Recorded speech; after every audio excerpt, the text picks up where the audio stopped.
साथियों, नमस्कार। हम सभी ने बीते दिनों में देश का सामर्थ्य और उसका संयम दोनों देखा है। मैं सबसे पहले भारत की पराक्रमी सेनाओं को, सशस्त्र बलों को, हमारी खुफिया एजेंसियों को, हमारे वैज्ञानिकों को,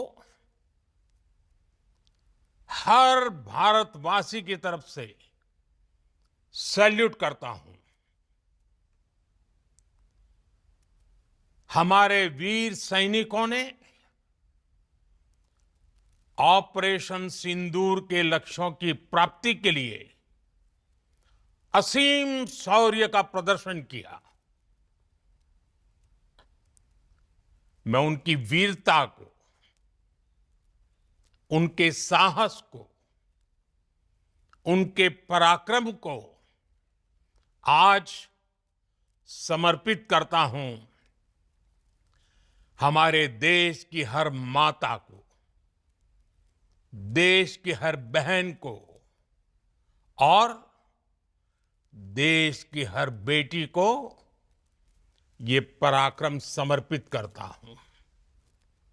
साथियों, 22 अप्रैल को पहलगाम में आतंकवादियों ने जो बर्बरता दिखाई थी, उसने देश और दुनिया को झकझोर दिया था।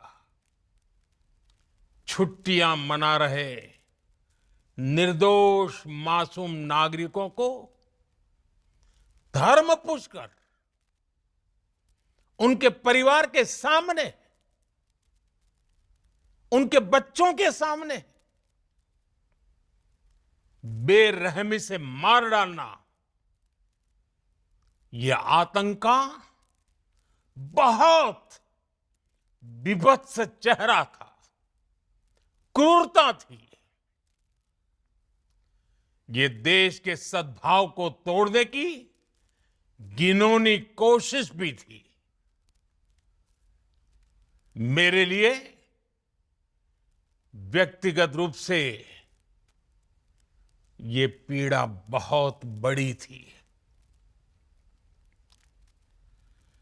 इस आतंकी हमले के बाद सारा राष्ट्र, हर नागरिक, हर समाज, हर वर्ग, हर राजनीतिक दल एक स्वर में आतंक के खिलाफ कड़ी कार्रवाई के लिए उठ खड़ा हुआ।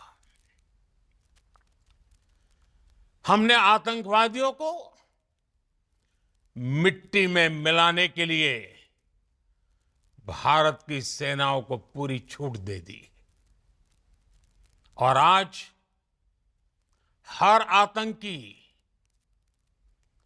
आतंक का हर संगठन जान चुका है कि हमारी बहनों बेटियों के माथे से सिंदूर हटाने का अंजाम क्या होता है। साथियों, ऑपरेशन सिंदूर ये सिर्फ नाम नहीं है, ये देश के कोटि कोटि लोगों की भावनाओं का प्रतिबिंब है। ऑपरेशन सिंदूर न्याय की अखंड प्रतिज्ञा है।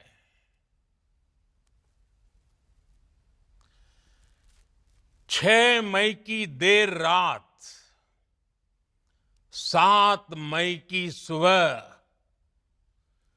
पूरी दुनिया ने इस प्रतिज्ञा को परिणाम में बदलते देखा है। भारत की सेनाओं ने पाकिस्तान में आतंक के ठिकानों पर, उनके ट्रेनिंग सेंटर्स पर सटीक प्रहार किया। आतंकियों ने सपने में भी नहीं सोचा था कि भारत इतना बड़ा फैसला ले सकता है। लेकिन जब देश एकजुट होता है, नेशन फर्स्ट की भावना से भरा होता है, राष्ट्र सर्वोपरि होता है, तो फौलादी फैसले लिए जाते हैं, परिणाम लाकर दिखाए जाते हैं। जब पाकिस्तान में आतंक के अड्डों पर भारत की मिसाइलों ने हमला बोला, भारत के ड्रोन्स ने हमला बोला, तो आतंकी संगठनों की इमारतें नहीं, बल्कि उनका हौसला भी थर्रा गया। बहावलपुर और मुरिद के जैसे आतंकी ठिकाने एक प्रकार से ग्लोबल टेररिज्म की यूनिवर्सिटीज रही है। दुनिया में कहीं पर भी जो बड़े आतंकी हमले हुए हैं, चाहे 9/11 हो, चाहे लंदन ट्यूब बॉम्बिंग हो, या भारत में दशकों से जो बड़े बड़े आतंकी हमले हुए हैं, उन सब के तार कहीं ना कहीं आतंक के इन्हीं ठिकानों से जुड़ते रहे हैं। आतंकियों ने हमारी बहनों का सिंदूर उजाड़ा था, इसलिए भारत ने आतंक के ये हेडक्वार्टर्स उजाड़ दिए। भारत के इन हमलों में 100 से अधिक खूंखार आतंकवादियों को मौत के घाट उतारा गया है। आतंक के बहुत सारे आका बीते 2.5-3 दशकों से खुलेआम पाकिस्तान में घूम रहे थे, जो भारत के खिलाफ साजिशें करते थे। उन्हें भारत ने एक झटके में खत्म कर दिया। साथियों, भारत की इस कार्रवाई से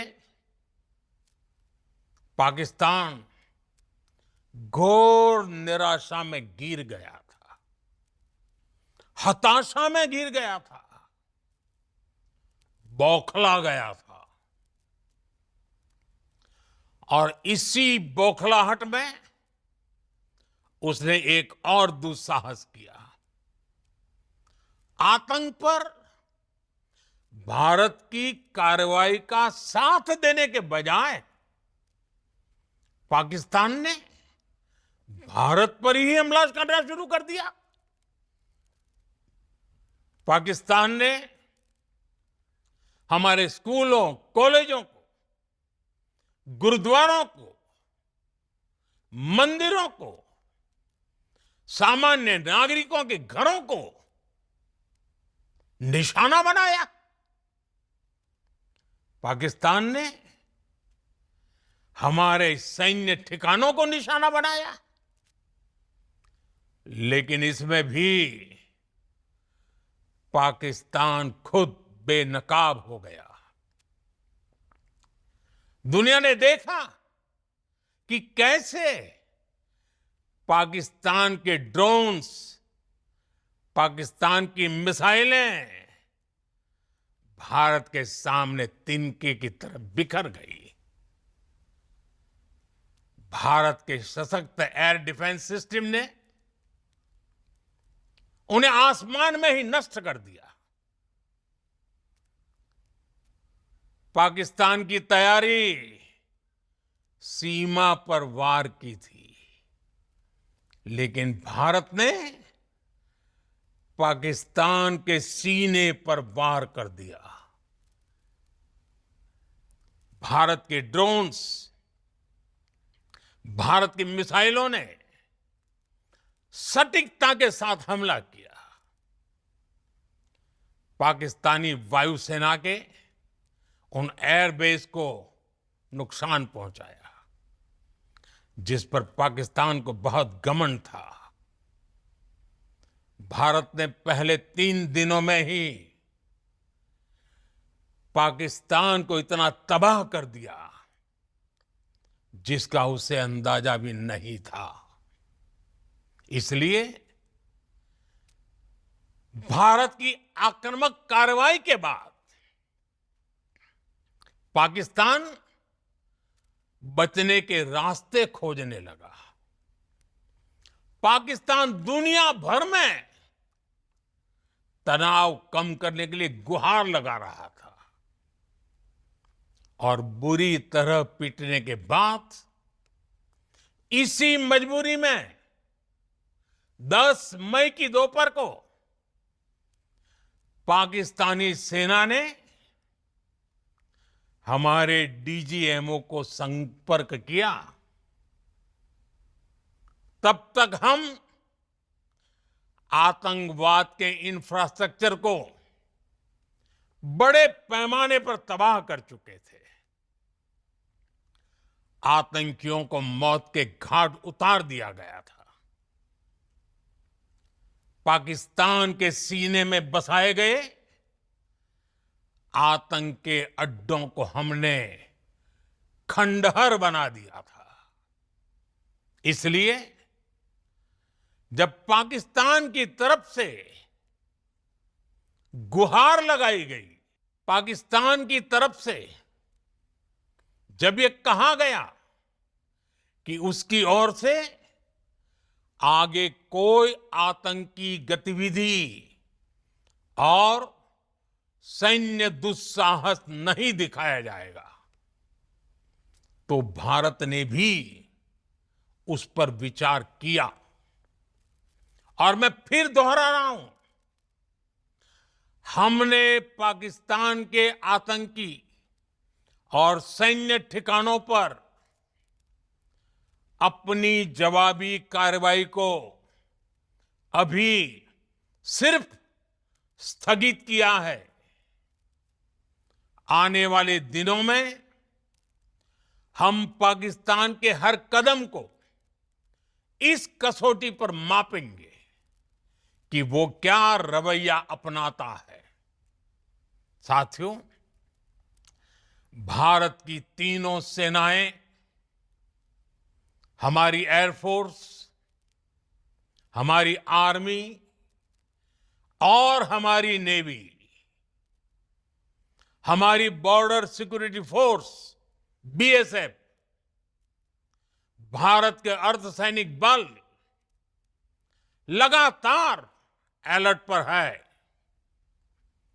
सर्जिकल स्ट्राइक और एयर स्ट्राइक के बाद अब ऑपरेशन सिंदूर आतंक के खिलाफ भारत की नीति है। ऑपरेशन सिंदूर ने आतंक के खिलाफ लड़ाई में एक नई लकीर खींच दी है। एक नया पैमाना, न्यू नॉर्मल तय कर दिया है। पहला, भारत पर आतंकी हमला हुआ तो मुंह तोड़ जवाब दिया जाएगा। हम अपने तरीके से, अपनी शर्तों पर जवाब देकर रहेंगे। हर उस जगह जाकर कठोर कार्रवाई करेंगे जहां से आतंक की जड़ें निकलती हैं। दूसरा, कोई भी न्यूक्लियर ब्लैकमेल भारत नहीं सहेगा। न्यूक्लियर ब्लैकमेल की आड़ में पनप रहे आतंकी ठिकानों पर भारत सटीक और निर्णायक प्रहार करेगा। तीसरा, हम आतंक की सरपरस्त सरकार और आतंक के आकाओं को अलग अलग नहीं देखेंगे। ऑपरेशन सिंदूर के दौरान दुनिया ने पाकिस्तान का वो घिनौना सच फिर देखा है,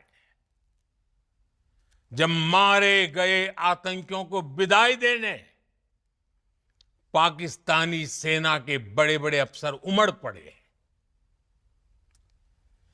स्टेट स्पॉन्सर्ड टेररिज्म का ये बहुत बड़ा सबूत है।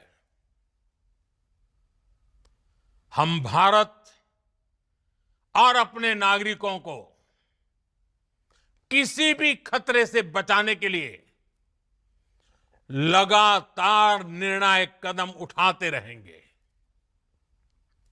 साथियों, युद्ध के मैदान पर हमने हर बार पाकिस्तान को धूल चटाई है और इस बार ऑपरेशन सिंदूर ने नया आयाम जोड़ा है। हमने रेगिस्तानों और पहाड़ों में अपनी क्षमता का शानदार प्रदर्शन किया और साथ ही न्यू एज वॉरफेयर में भी अपनी श्रेष्ठता सिद्ध की। इस ऑपरेशन के दौरान हमारे मेड इन इंडिया हथियारों की प्रामाणिकता सिद्ध हुई।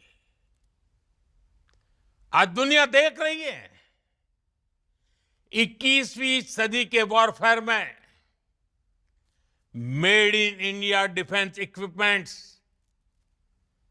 इसका समय आ चुका है। साथियों, हर प्रकार के आतंकवाद के खिलाफ हम सभी का एकजुट रहना, हमारी एकता हमारी सबसे बड़ी शक्ति है। निश्चित तौर पर ये युग युद्ध का नहीं है, लेकिन ये युग आतंकवाद का भी नहीं है। टेररिज्म के खिलाफ जीरो टॉलरेंस, ये एक बेहतर दुनिया की गारंटी है। साथियों, पाकिस्तानी फौज, पाकिस्तान की सरकार जिस तरह आतंकवाद को खाद पानी दे रहे हैं, वो एक दिन पाकिस्तान को ही समाप्त कर देगा। पाकिस्तान को अगर बचना है तो उसे अपने टेरर इंफ्रास्ट्रक्चर का सफाया करना ही होगा।